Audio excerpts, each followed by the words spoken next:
June 15, 1944, 2:12 a.m., somewhere above the Mariana Islands. The clouds glow red under the bomber's belly. The ocean looks like a sheet of black glass. The air inside the unpressurized tail compartment bites at Sergeant Robert Whitley's fingertips. His breath fogs the small window. He hears the familiar growl of 4 Wright R3350 engines pushing the giant aircraft through the night. Each vibration rattles his ribs. The B-29 Superfortress feels alive. A burst of flak explodes below. The metal shell shakes hard. Whitley steadies himself and checks the gun system.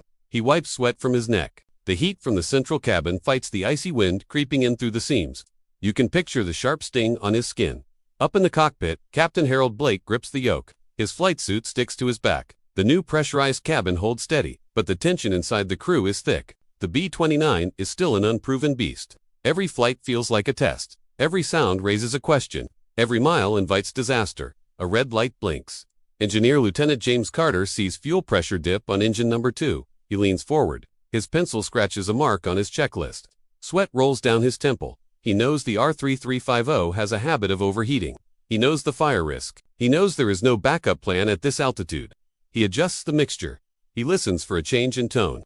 He hears a knock, then another. His chest tightens. This bomber cost more than the Manhattan Project. The pressure to keep it flying weighs on him. He feels it in his jaw. He feels it in his stomach. Every engineer back home worked night shifts to fix the overheating. They tested and failed. Tested again, failed again. Every failure haunted the assembly lines. Workers whispered about planes burning on the runway. They wondered if the whole idea was too big. Carter pushes the throttle. The knocking stops. The engine steadies. He lets out a slow breath. Below them, the islands draw closer. Anti-aircraft guns search the sky. Their beams swing like blades. The crew stays silent. Each man listens to the engines more than the enemy. They know one flameout can break the mission. They know one explosion can scatter them across the sea. The bombardier, Lieutenant Alan Morris, stares through the plexiglass nose. Sweat gathers on his upper lip. He checks the Norden sight. The crosshairs drift. He tightens his grip. His voice cracks as he calls out altitude. The B-29 hums under his boots. He feels every bolt. Inside the pressurized tunnel linking the front and rear cabins, Corporal Lewis Harper crawls with a toolkit. The metal tube vibrates around him. The air smells like oil and canvas. He moves fast but careful. Carter needs him to check a cooling line. Harper taps the pipe, listens for a rattle, and feels a warm patch. His mind races. He knows warm spots should not exist here. A small hiss escapes the joint. Harper freezes. His pulse spikes. He leans closer. The hiss keeps going. Slow, thin, deadly. If the cooling line fails, engine number 2 will melt itself. The fire will spread fast. Harper knows this. Blake knows this. Carter fears this. Harper tightens the clamp with 2 quick turns. The hiss stops. The pipe cools under his hand. He closes his eyes for a moment. He knows the crew will never hear about this fix. They will never know how close they came. They fly on outside. The moon cuts through the haze. The Superfortress casts a long shadow over the clouds. Its wings look endless. The crew can feel the weight of its size. They can feel the strain in every joint. The B-29 pushes forward like a giant machine riding on hope. Blake checks his watch. They are close to target range. He gives the order. Maurice prepares the bay doors. Carter monitors engine heat. Whitley checks the gun controls.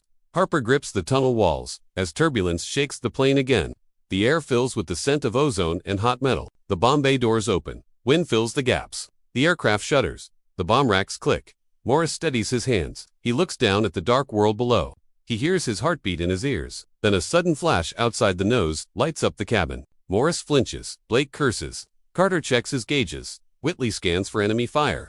The sky erupts again with white bursts. The Japanese gunners find their altitude. Tracer rounds climb toward them. They look like sparks from a grinding wheel. One streaks past the cockpit. Another grazes the wing. Metal screams. The crew tenses. Blake pulls the yoke. The B-29 dips. The engines roar. The bomber fights the air. The crew feels the drop in their stomachs. Maurice steadies the sight again. His voice shakes as he calls distance. Every man understands this moment. This bomber exists because thousands of engineers refused to quit. It exists because factories grew fast. It exists because America threw everything into the air war. This metal giant is the proof of that effort. Its survival matters. Another flash erupts below. The shockwave hits them. The bomber tilts. The bomb racks sway. The Morris grabs the release. His breath catches. Blake shouts over the intercom. And then, from deep inside the wing, Carter hears a sound he never wants to hear. A small pop, a change in heat. A sudden jump in temperature on engine number 2. He stares at the gauge. His throat goes dry. The needle climbs fast. Carter leans forward, his face tightens. The temperature needle rises in sharp jumps. He feels sweat gather under his collar. His hands shake for half a second before he forces them steady. You can picture the sting of panic in his chest. He knows the pattern. A slow rise can be managed. A spike like this means trouble is already inside the engine. He pulls the cowl flaps. Hot air floods out of the nacelle. The temperature stalls for a heartbeat, then climbs again. Faster, he whispers under his breath. Not a prayer, just a name. R3350. The same engine that burned on test runs. The same engine that forced Boeing to rebuild prototypes. The same engine that cost lives on runways across Kansas. The engineers warned everyone. Fix one problem and another appears. Blake hears the change in Carter's voice and glances at the engine gauges. His jaw locks. He feels pressure sharp across his ribs. Losing an engine at this altitude means a long, slow dive into flak. Losing two means the ocean. He calls to the crew.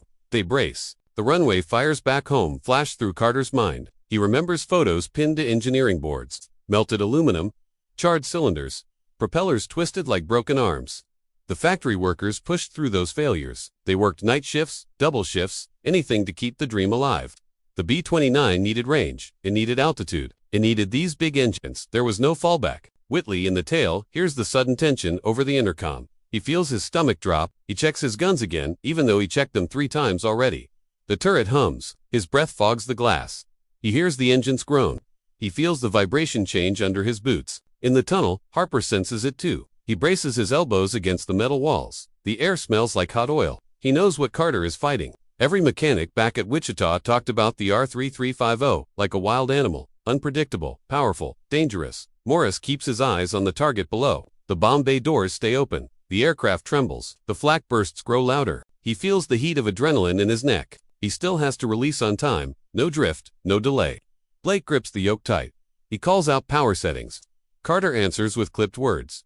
They speak fast, precise, confident. They have to sound confident. The crew listens for fear. Carter sees the needle hit another red mark. His pulse slams hard. He knows the next spike could be the last. The engine might torch itself in seconds. Flames will rip along the wing. The fire suppression system might not reach the right spot. He decides fast. He pulls power on engine 2. The sound changes. The whole aircraft dips. The left wing drags. The crew feels the tilt. Loose equipment shifts. The pressure cabin creaks. Whitley grips a strap to steady himself. Harper presses a hand to the tunnel floor as the vibration pattern changes. The temperature slows. It does not drop. It sits near the line where metal begins to weaken. Blake adjusts trim. He feels resistance in the controls. His forearms burn from the effort. The B-29 is huge. Losing even part of one engine makes it fight every correction. At this altitude, the air feels thin, weak. He feels like he is wrestling the sky itself. Below them, searchlights catch the belly of the bomber. White beams flash across the metal skin. Morris sees them sweep past the nose. He hears his own breathing. He knows he has seconds before the targeting window closes. The bombardier calls out. Blake steadies the plane. Carter keeps his eyes locked on the gauges, even as sweat runs into his eyes. Harper listens to the thump of his own heartbeat inside the tunnel. Then it happens. The flak strikes. A burst blooms under the right wing.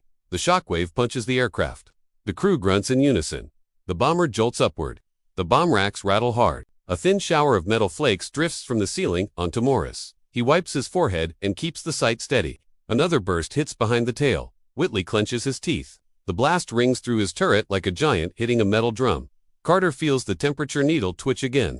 He mutters, "No, not now." He leans closer. He adjusts the mixture. He opens the intercooler. His hands move fast. The needle hesitates. It drops a single degree, then another. He almost laughs from relief. Almost. Maurice sees the target line up beneath him. The crosshairs settle. His voice cuts through the intercom. Ready? Blake holds the bomber level even as turbulence kicks at the fuselage. The engines roar unevenly. The airframe groans. He feels every vibration in his spine.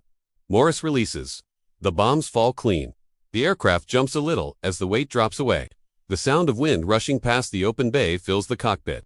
Morris closes the doors. He slumps back and breathes once. Just once.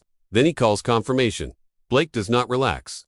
They are still in the kill zone. Carter sees the engine temperature stabilized. It stays above safe range. It is still too hot, but it is no longer climbing. He wipes his forehead with his sleeve. His fingers shake. Whitley reports movement. Japanese fighters. Fast climbing. The crew freezes for a second.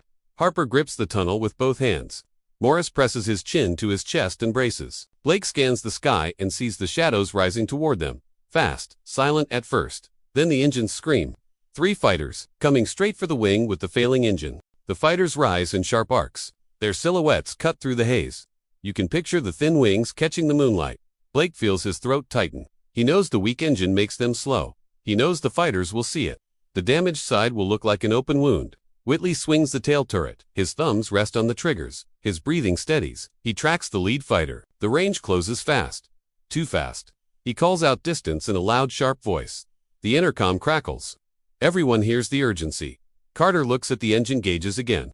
The temperature holds on the high line. It feels like a knife pressing against him. He fights the urge to touch the panel. He cannot do anything else.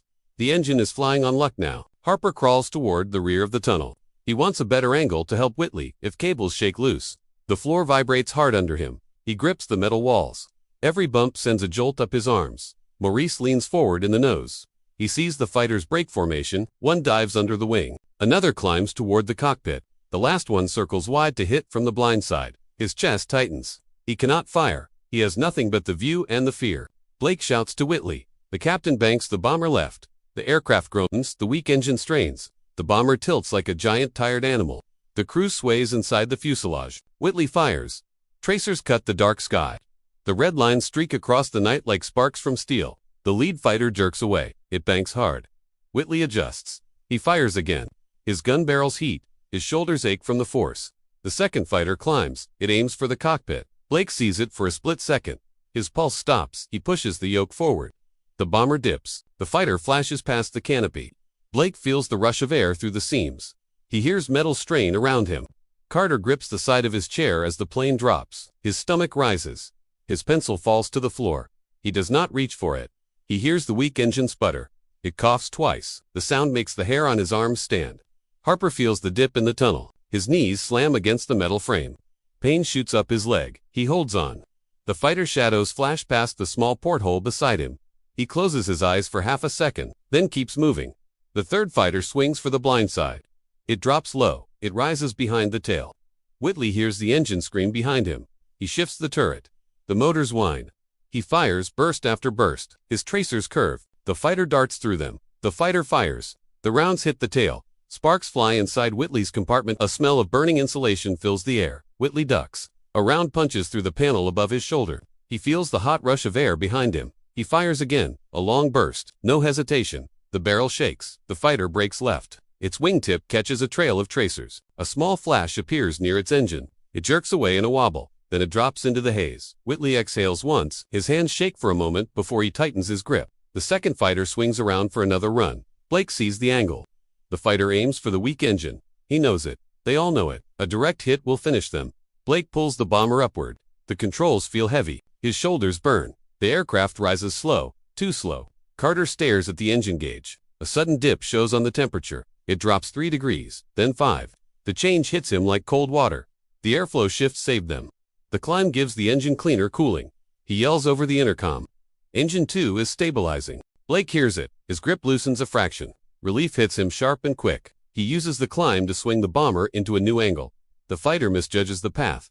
It overshoots. Whitley tracks it. He fires a short burst. The fighter breaks away and dives. The third fighter tries one last pass. It comes from below. Morris sees it through the nose bubble. He shouts a warning. Blake responds instantly. He pushes the bomber into a shallow dive. The fighter rises to steep. It stalls for a fraction of a second. Whitley takes the chance. He fires again. His tracers rake across the fighter's canopy. A flash erupts. The fighter falls away into the black water below. Silence hits the cabin. Real silence. Not the absence of enemy fire. The kind that comes when fear lifts for a second. The bomber holds steady. Engine 2 runs hot but no longer climbs. The crew exhales. No one speaks for a moment. Each man sits with the weight of what almost happened. Blake checks the course. He guides the B-29 away from the island guns. The light grows faint behind them. The sky darkens again. The bomber moves into safer air. Carter adjusts the settings once more. His fingers feel numb. He stares at the panel for a long second. Then he smiles to himself. Small, quick. He knows what they survived. He knows the engine should not have lasted this long. He knows the engineers back home would shake their heads. Harper crawls out of the tunnel into the rear cabin. Whitley turns his head. Their eyes meet. No words, just the look of two men who understand what the other just lived through. The bomber flies on. The worst of the night passes behind them. Then Blake sees something on the horizon. A glow, soft, wide, spreading across the clouds. It grows brighter as they approach. It is not sunrise. The light ahead spreads across the sky like a rising wall. Blake narrows his eyes. His hands tighten on the yoke again. He knows what sunrise looks like. This is not it. This glow sits low on the horizon. It pulses. It flickers. It breathes. Carter leans forward to look through the cockpit glass. His stomach knots. He thinks for a moment that an oil fire burns on the sea. Then he realizes the scale. The glow stretches too far. It curves with the horizon. Something big burns beneath those clouds. Morris presses his forehead to the plexiglass nose. The humid air fogs the edges. He wipes it fast. He tries to focus. He has seen explosions, fires, signal flares. Nothing like this. This is massive, constant, alive. Whitley turns in his turret. He sees the faint orange reflection across the skin of the bomber. It looks wrong, like the plane is glowing from below. He grips his firing handles again, out of instinct. Harper sits against the tunnel wall, catching his breath. He notices the light first as a faint shimmer on the metal floor. He squints. It pulses with a rhythm. He feels his pulse match it. Blake calls for maps. Morris checks position. They are off the main route, pushed by dodging fighters and flak. The glow aligns with a small mark on the chart. A place engineers, generals, and planners kept whispering about, a place that symbolized the entire Pacific strategy. Saipan, the island where the B-29 dream almost died before it even began. Blake realizes they are flying over the invasion zone. The radio crackles with distant chatter, half words, broken phrases, artillery reports, naval gunfire calls. Someone calling for medics. Someone shouting coordinates. Then static, heavy and thick. Carter exhales. He has read reports about the battle. They all sounded clinical. Numbers, positions, casualties. Now he sees the truth from above. The glow comes from burning fuel dumps, wrecked tanks, shattered buildings, entire hillsides on fire. Smoke climbs into the night like giant black pillars. Blake keeps the bomber steady. The sky shakes with distant concussions. The shock waves rise through the clouds and tap the fuselage. Soft at first, then firmer. Rhythmic, like someone knocking on the hull. Whitley sees tracer fire near the coastline. He watches thin lines arc upward. They fade before reaching altitude. He feels a small chill. Even the chaos below wants to pull them into it. Maurice looks down and sees movement. Tiny shapes along beaches. Flashes of muzzle fire. The faint silhouettes of landing craft. It all looks unreal from this height. Like watching a storm form on the edge of the world. Harper crawls back to a window and stares. His face tightens. He feels a shameful relief wash through him. Whatever hell those men face down there makes his cramped tunnel feel safe. He hates thinking it, but he cannot stop. Carter adjusts power again. Engine 2 stays hot but alive. He remembers every engineer who fought for this aircraft. Men who never saw combat but lived inside factories. He thinks of them working while the news spoke of island battles. Now he sees one of those battles burning under his aircraft. He wonders how many parts of this bomber came from men who never made it to the front. Men who built machines instead of foxholes. Blake banks slightly to avoid drifting over the hottest zone. The nose turns. The glow fills the entire right side of the cockpit. He feels heat in his cheeks just from seeing it. Then the ground erupts again.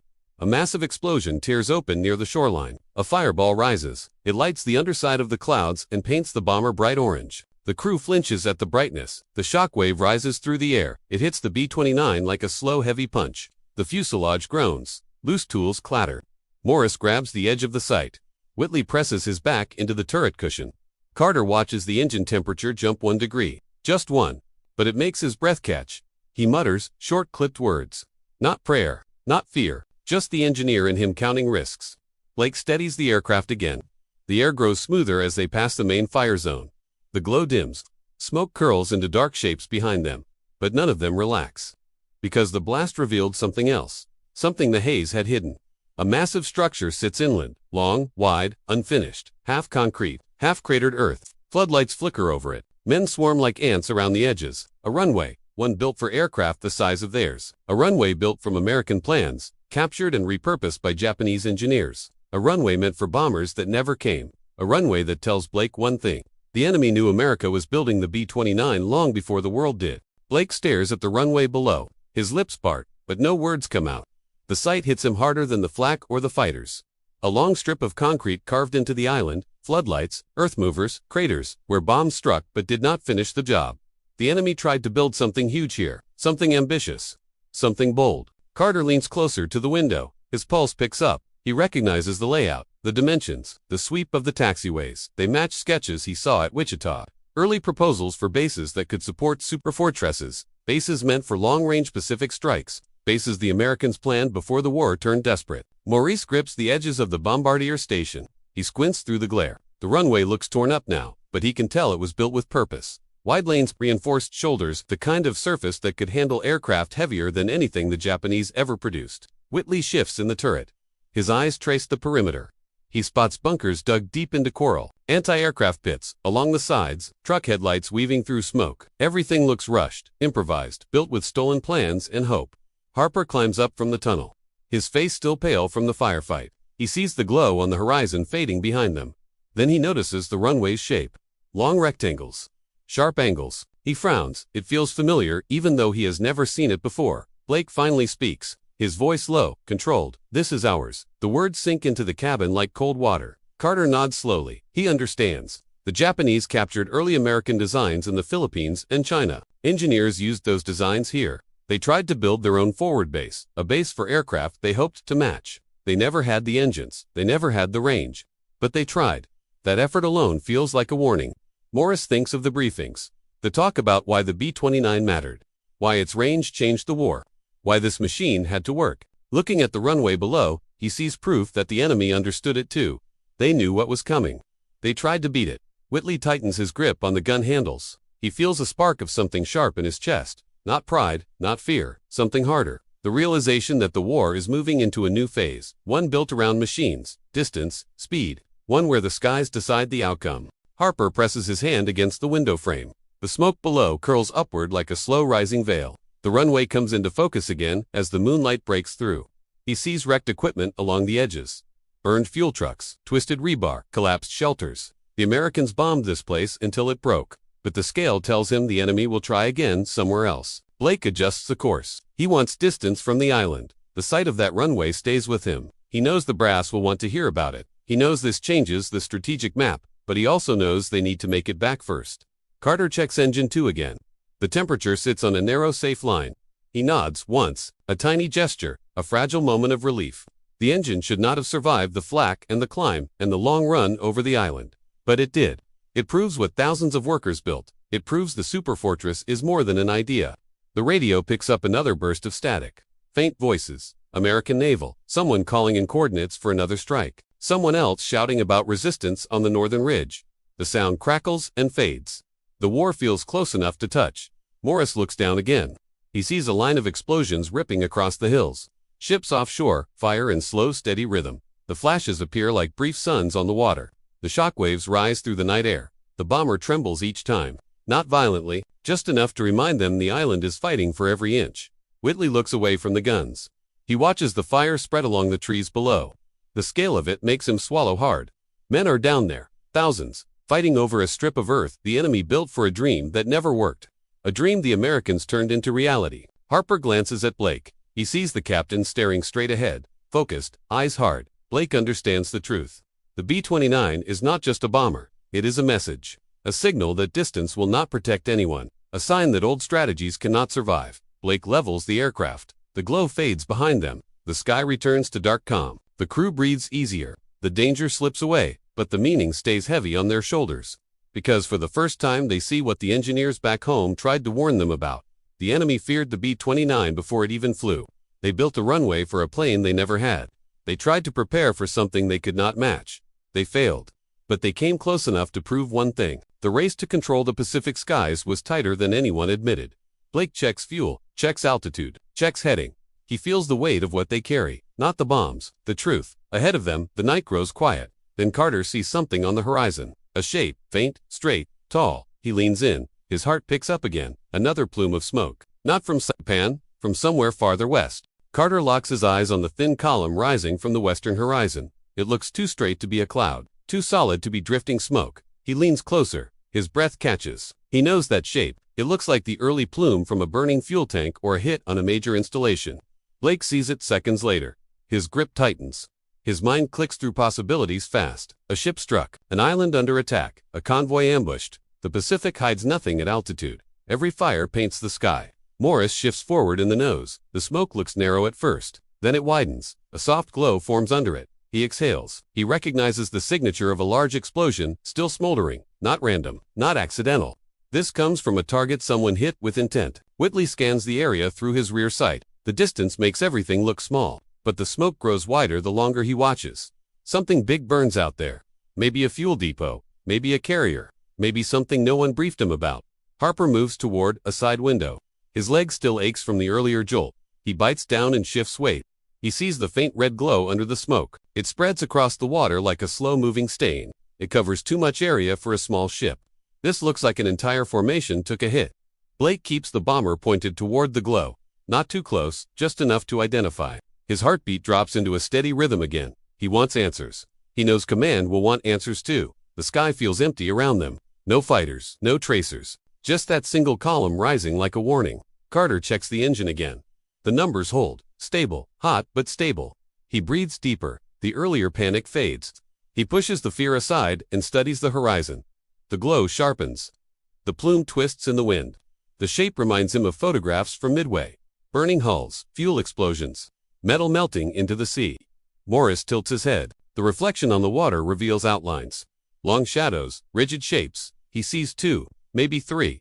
Ships' hulks half submerged. They look like skeletons glowing from within. Blake adjusts altitude. The bomber dips slightly. The view widens. The glow reveals something on the shore nearby. Not just wreckage. Structures, low buildings, fuel tanks, a small pier. This is not a naval fleet operating freely. This looks like a forward Japanese position hit hard by a raid. Whitley squints through the turret glass. He notices something important. No gunfire, no emergency tracer fire, no defensive bursts. The site looks dead, silent, burned out. That means one thing. The attack happened recently, very recently. Harper runs a quick mental calculation of their flight path and the distance. If the smoke looks that fresh from here, the hit might have come less than an hour ago. Maybe even minutes. Whoever struck that place moved fast and left it burning. Carter looks at Blake. The captain reads the unspoken thought. Other B-29s, possibly from another group. Possibly from their own wing. They could have flown a strike before anyone reported back. Or it could be the start of a new phase of operations. A coordinated push west. Maurice checks the map again. The location aligns with Japanese fuel storage points identified months earlier, but never confirmed. The Americans needed proof. Now they see it from above. Proof that the long-range bombers can reach deeper than planners guessed. Proof that the war is shifting again. Blake sets a course that skirts the burn site but gives them a clear view. The bomber holds steady. The heat rising from below distorts the air. The glow paints the underside of the wings. The crew feels the weight of the moment. This is not just destruction. This is strategy unfolding in real time. Whitley mutters under his breath. He does not mean to. It slips out. The enemy is losing fuel faster than they can replace it. The Pacific War depends on fuel more than anything. Airfields, fleets, convoys, without fuel, nothing moves. Harper watches the burning ships below. He sees shapes collapsing into the sea. Smoke billows out in thick black pulses. He knows those ships carried materials meant to slow the American advance. Instead, they burn under the moon. Carter feels something shift in him, not excitement, not triumph, something heavier. He knows the engineers designed the B-29 to reach targets Japan thought untouchable. He knows this burning site proves the concept. The distance no longer protects the enemy. The range of the Superfortress changes everything. Blake keeps the bomber on course. The glow falls behind them. The plume fades. The night becomes quiet again, but the silence feels different now, more intentional. As if the sky itself knows the war just stepped into a new stage. Maurice leans back in the nose. He wipes his forehead with his sleeve. He sees the stars ahead. Clear, untouched. He knows the worst part is still coming. The long stretch home. The engine strain. The chance of storms. The risk of more fighters. Blake steadies the aircraft as the sea darkens beneath them. The crew settles into their positions. The adrenaline cools. The fear softens. The mission changes in their minds. They are no longer just returning from a bombing run. They are carrying information that shifts strategies. Then the radio crackles. A new voice breaks through. Faint, urgent, coordinates. A distress call. A bomber from their wing did not make it out clean, and it is somewhere ahead on their route. June 26, 1942, Boeing Field, Washington. The morning air feels sharp. Mechanics wipe grease from their hands. Pilots tighten their harness straps. The XB-29 prototype sits at the end of the runway, taller and heavier than any American bomber ever built.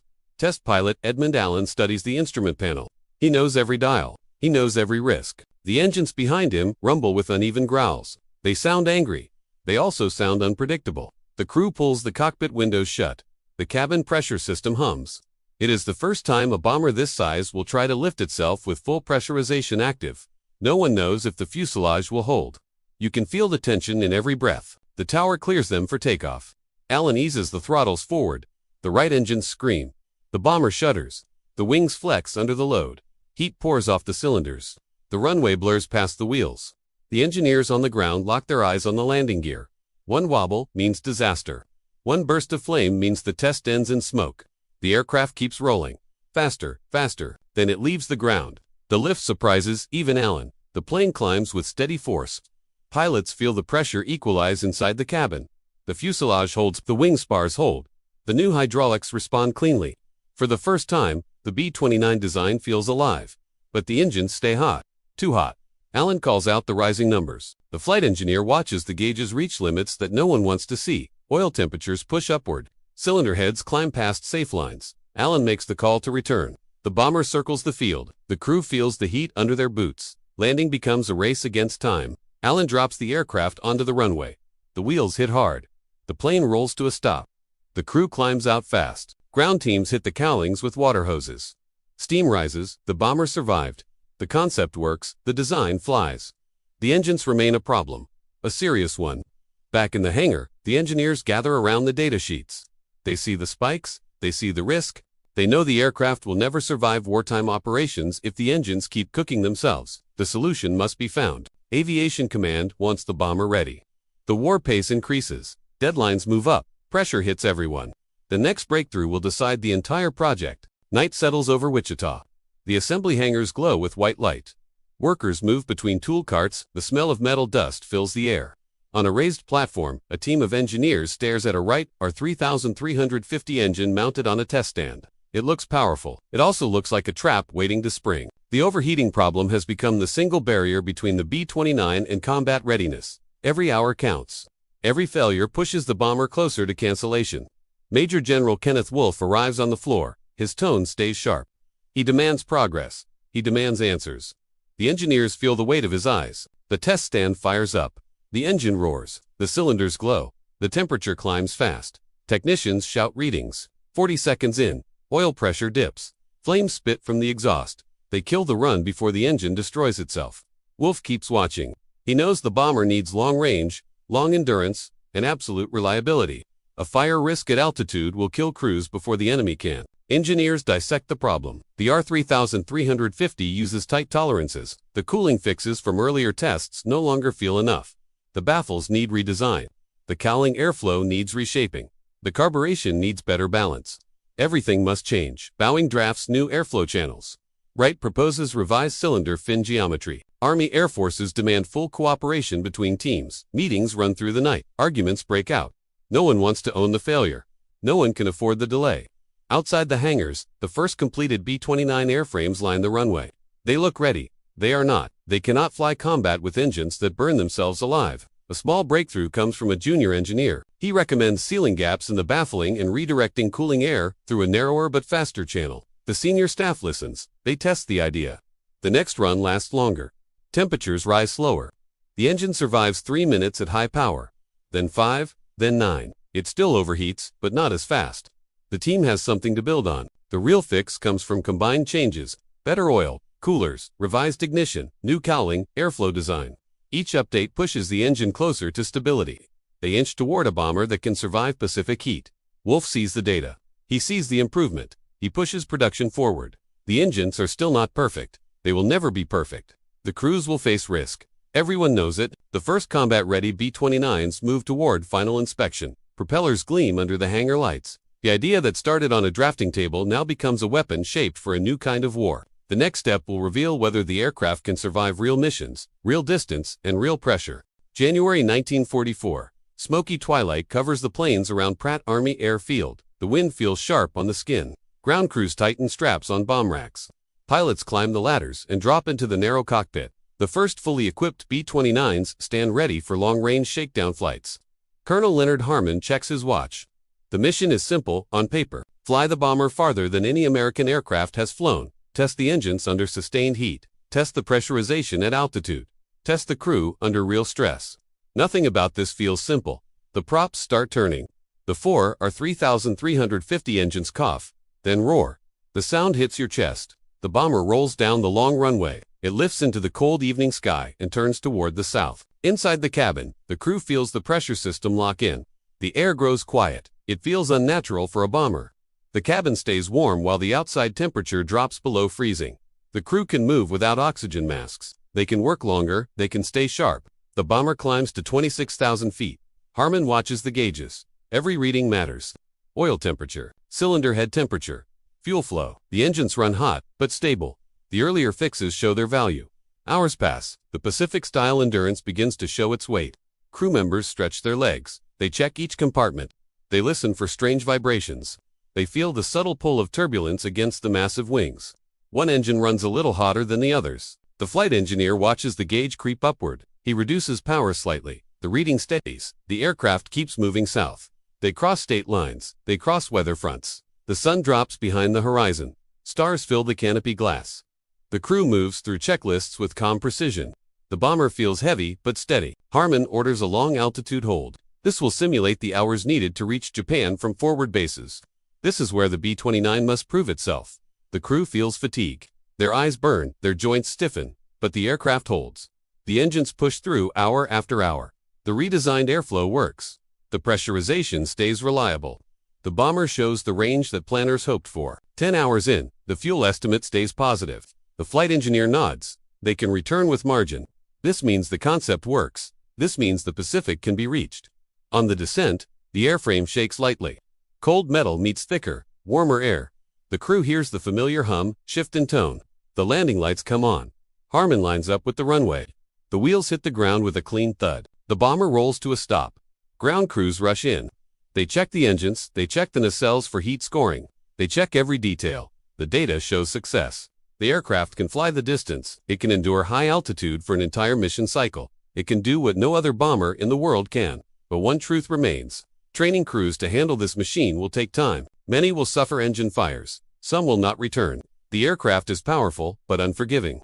The next stage will take the B-29 and its crews across the ocean. It will push them into the deadliest air war the United States ever fought.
The first rays of light hit the runways of the Mariana Islands. Late 1944, the B-29s sit ready, engines humming low, waiting to scream across the Pacific. The crews move with precision, each man knowing his place, each hand on a lever, a gauge, a trigger. Blake watches the sky. The horizon glows faint pink. He can feel the heat of the engines even through the thick metal of the cockpit. The roar will come soon. The race across thousands of miles of ocean, enemy territory, and flak is about to begin. The briefing was short. Targets deep inside Japan. Factories, refineries, rail yards. The kind of targets that will cripple production, break supply lines, and show that the B-29 is not just an aircraft. It is the embodiment of a new strategy, long-range high-altitude bombing that the enemy cannot escape. The engines roar. The planes roll forward. The ground seems to shake. The crews tighten harnesses. The ramp drops. The B-29 lifts, like a giant bird with metal wings, climbing into the dawn. The vibration hums in every bone. Hours pass over endless ocean. The flight crews feel the isolation. Below, only water stretches. Above, only sky. Each engine is a lifeline. Carter watches temperatures, adjusts flow, balances power. Blake pilots. Maurice checks sights. Whitley scans the horizon. Harper monitors the tail. Each man is part of a living, breathing machine. Land appears. Japan's coast rises under a morning haze. Anti-aircraft fire blooms instantly. Flak shells explode around the formation.